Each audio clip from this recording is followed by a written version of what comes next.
Bueno, ahora vamos a usar algo que ya usamos antes, que es el caso de un electrón bajo un campo magnético. Lo que teníamos es que si teníamos una partícula cargada que podía constituir un dipolo magnético, lo que teníamos era que mu era el momento dipolar magnético, que era proporcional al momento angular ese, pero que después lo tomábamos como el spin. El gamma era la constante de proporcionalidad que lo llamamos el ratio giromagnético o la proporción giromagnética.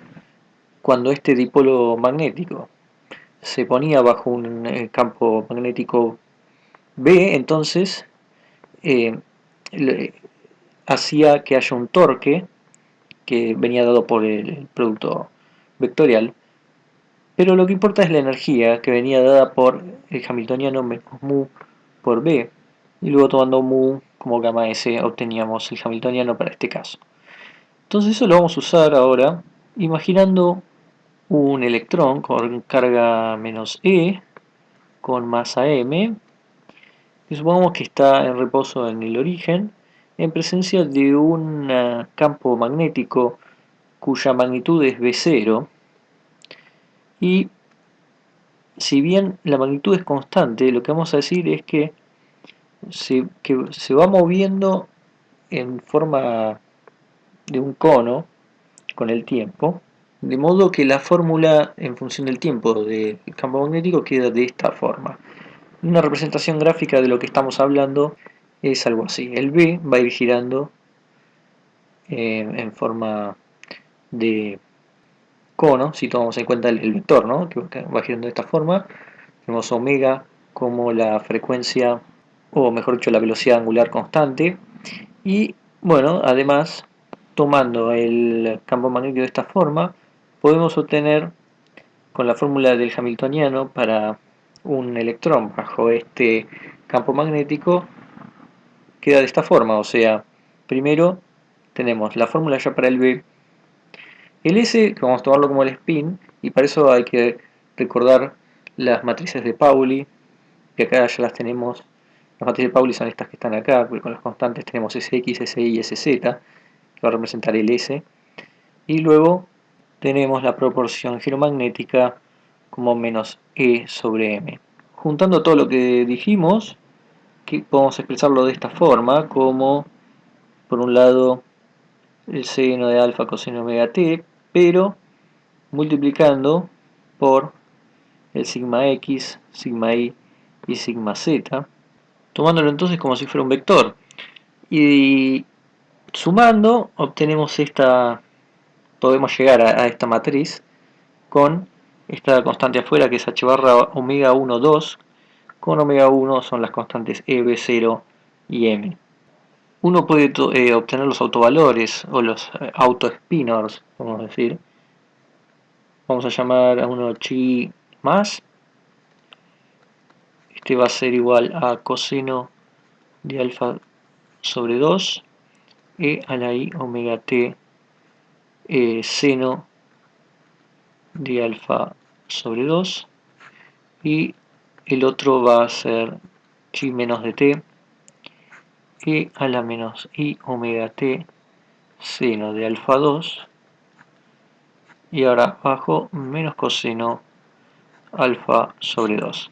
Y vamos a tener autovalores e más e menos, que va a ser más menos h barra omega 1 sobre 2. Cada uno de estos entonces representa el spin hacia arriba y el spin hacia abajo, respectivamente.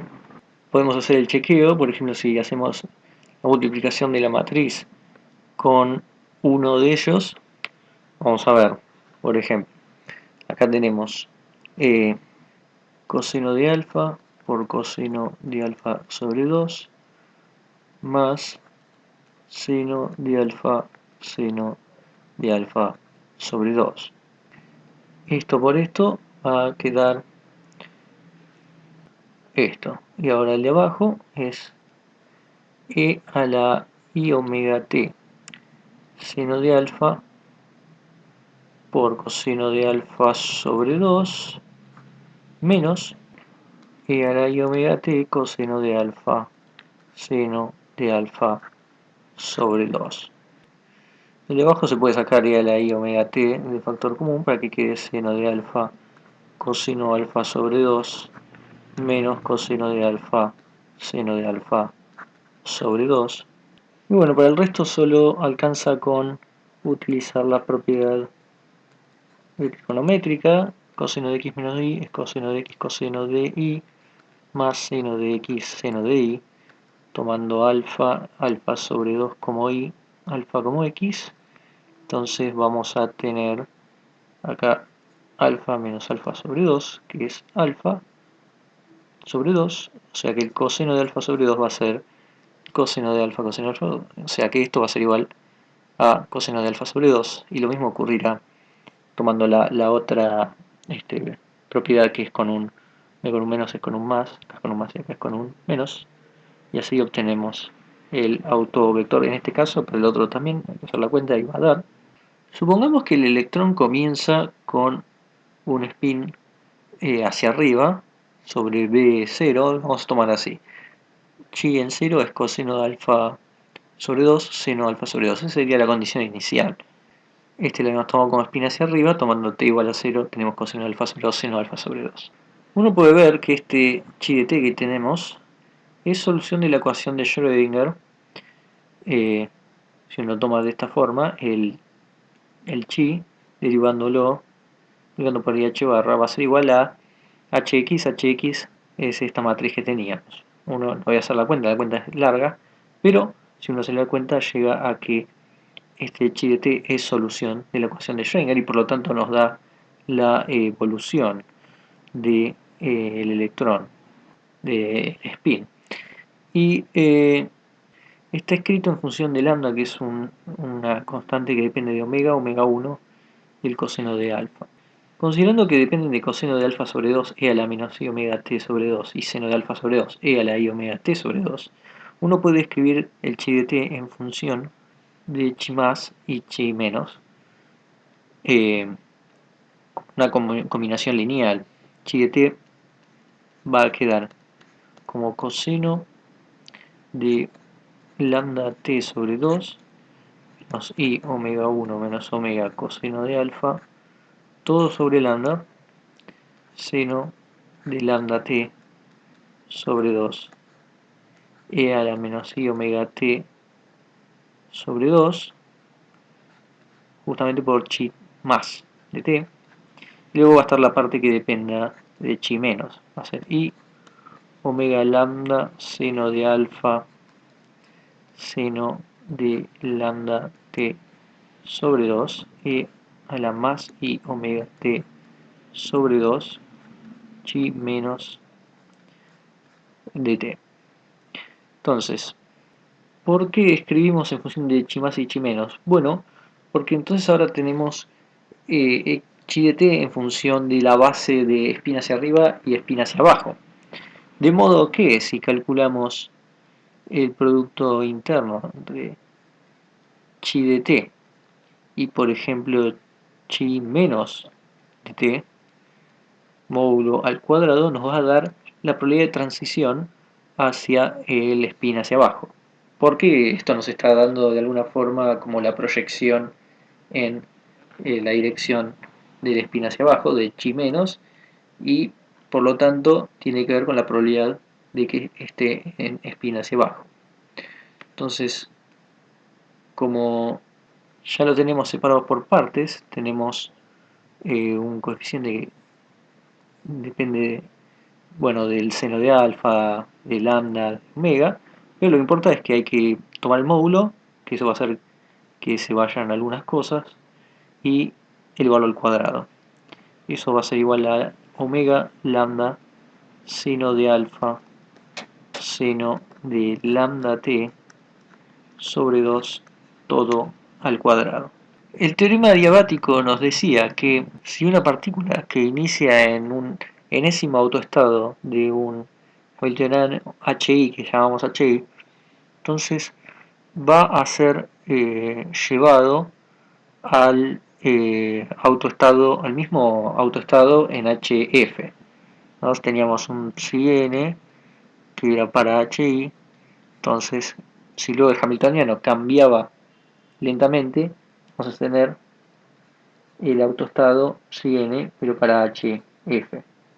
En particular también podemos decir que la transición la probabilidad de transición, que estamos ahora figurándola como que pase al spin hacia abajo, debería ser cero o tender a cero en el límite cuando TE sea mucho más grande que TI, donde TE es el tiempo característico para cambios en el hamiltoniano y TI es el tiempo característico para cambios en la función de onda.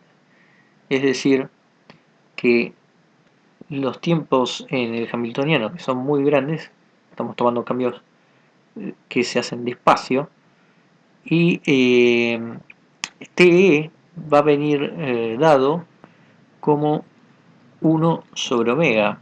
Omega es la velocidad angular constante que teníamos.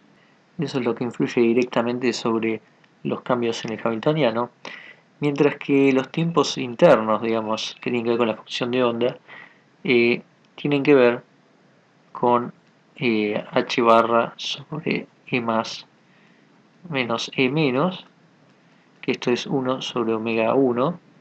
Recordemos, e más e menos tienen que ver con los autovalores de cada uno de los spines, y tomando en cuenta esto y además haciendo la cuenta, h barra sobre e más menos e menos nos da 1 sobre omega 1, que omega 1 lo teníamos como EB0 sobre M. Lo importante entonces es que el tiempo interno está asociado con la diferencia de las energías, y eso nos da un omega 1, con el cual nos permite comparar ambos tiempos. Si necesitamos entonces el límite para el teorema diabático, tenemos que pedir justamente que omega 1 sea mucho más grande que omega, ¿no? Porque está en el denominador, que es 1 sobre omega. Así que entonces, si estamos en esas condiciones, estamos en las condiciones para el teorema adiabático. Esto significa entonces que el campo está rotando lentamente en comparación con la fase de las funciones de onda, ¿no? Que es lo que viene a representar esto. Entonces, tomando en el régimen adiabático, tenemos que, por ejemplo, el lambda, si tenemos que omega 1 es mucho más grande que omega, eso significa que este omega lo descartamos este término, queda omega 1 al cuadrado, entonces lambda, en ese régimen, lambda lo tomamos como omega 1. Eso hace entonces que este producto interno que nos daba la probabilidad de transición hacia el spin hacia abajo, ahora suponiendo que lambda es omega 1, con esta aproximación tenemos esto al cuadrado. Primero es omega sobre omega 1, el lambda de omega 1, seno de alfa seno de omega 1 t sobre 2 al cuadrado. Bueno, pero omega 1 es mucho más grande que omega, así que esto tiende a 0, por lo tanto todo tiende a 0.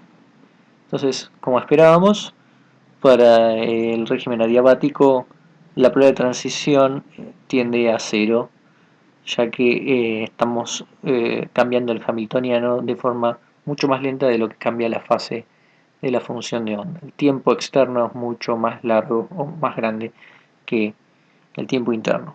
Entonces el campo magnético lleva al electrón con el spin siempre apuntando en la dirección de B. Si tuviéramos el otro caso, que es omega mucho más grande que omega 1, exactamente al revés los tiempos, entonces ahí el sistema cambiaría, ya que ahora el lambda sería parecido no a omega 1, sino a omega. Estos dos términos serían, pero ahora tendríamos omega sobre omega, ¿no? Acá, omega sobre omega, así que esto va a ser algo oscilatorio. El sistema va a ir entonces de arriba hacia abajo, entre, digamos, espina arriba y espina hacia abajo, con las probabilidades cambiando de esta forma. En este caso la probabilidad de transición de la que estamos hablando, hacia, digamos, el espina hacia abajo, en el régimen no adiabático, a diferencia del adiabático.